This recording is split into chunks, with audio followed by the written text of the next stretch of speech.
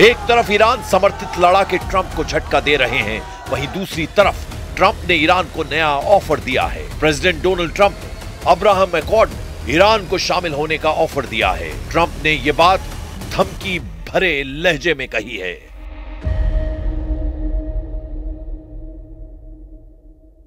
And who knows, maybe even Iran can get in there. I hope, we hope we're going to be able to get along with Iran. I think they're going to be open to it. I really believe that. But they could be a member. I long ago said, I'll bet you at some point Iran will be a member of the Accords. And little did I realize it was going to take this turn.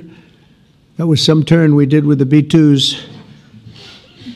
But I think they might very well be there because it's a great thing for them economically. I recognize.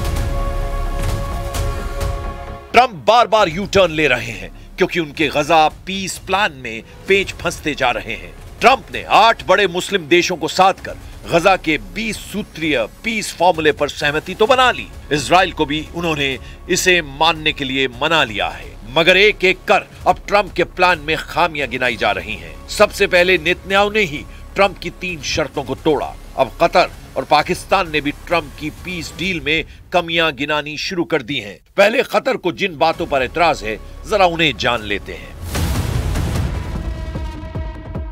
Trump ने गजा में buffer zone का map बनाकर यह वादा किया है कि Israel के सैनिक फिलिस्तीन से बाहर निकल जाएंगे, लेकिन यह नहीं बताया कि सेना कब हटेगी। नेतन्याहू ने तो यहां तक कह दिया है कि सेना की वापसी नामुमकिन है, जबकि कतर इसे स्वीकार नहीं कर रहा है। ट्रंप ने धमकी दी है कि हमास ने अगर शर्तों को नहीं माना तो उस पर अमेरिका एक्शन लेगा, लेकिन यह नहीं बताया गया है कि अगर इजराइल शर्तों को तोड़ता है तो अमेरिका का रुख क्या होगा।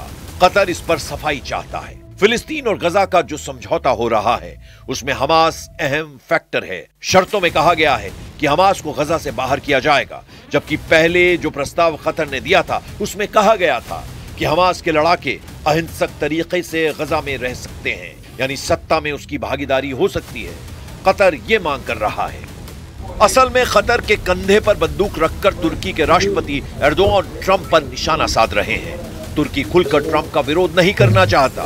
एर्दोआन ने ट्रंप से F-35 जेट की डील करीब करीब फाइनल कर ली है, इसीलिए वो सदी चाल चल रहे हैं। हालांकि इजराइल से दुश्मनी निभाने और मुसलमानों का हमदर्द बनने के चक्कर में पाकिस्तान बुरी तरह फंस गया है। ट्रंप के गजा प्लान को समर्थन देने वाले जनरल आसिम मुनीर उर्फ स्वयंभू फील्ड मार्शल और शहबाज शरीफ का भारी विरोध शुरू हो गया है। कट्टर मौलानाओं और आतंकी गुटों ने सेना और सरकार पर जब हल्ला बोला तो पाकिस्तानी हुक्मरान फौरन बैकफुट पर चले गए। पाकिस्तान के विदेश मंत्री इसहाक डार ने गजा समझौते को लेकर आखिरी वक्त में बड़े बदलाव का आरोप तक लगा दिया है।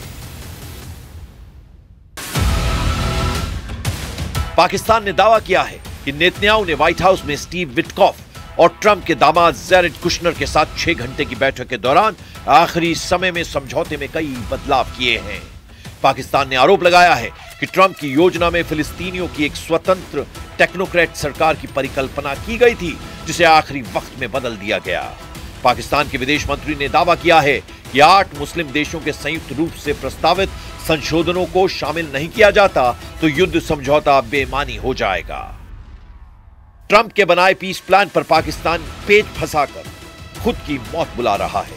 ट्रंप ने पहले ही फिलिस्तीन को मान्यता देने वाले देशों को जमकर कोसा है। ट्रंप ने कहा था कि कई देशों ने गलती से फिलिस्तीन को मान्यता दी है। Some of this body is seeking to unilaterally recognize a Palestinian state. The rewards would be too great for Hamas terrorists for their atrocities. This would be a reward for these horrible atrocities.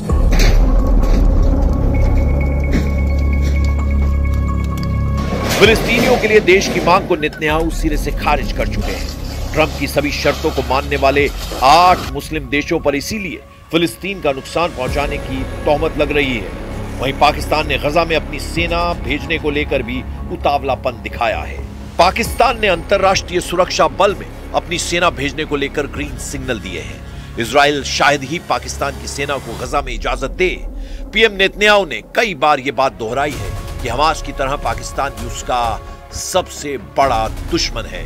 PM Netanyahu ने तो यहां तक कहा है कि Hamas के बाद Israel का अगला टारगेट पाकिस्तान हो सकता है। वहीं जैसे जैसे वक्त गुजर रहा है, ट्रंप के हमले का खतरा बढ़ता जा रहा है। पहले 72 घंटे और अब 4 दिन की मोहलत खत्म होने में ज्यादा देर नहीं है। ट्रंप ने ऐलान कर रखा है कि हमास ने युद्ध समझौता नहीं माना तो उसे नर्क लोक का एहसास वो करवाएंगे।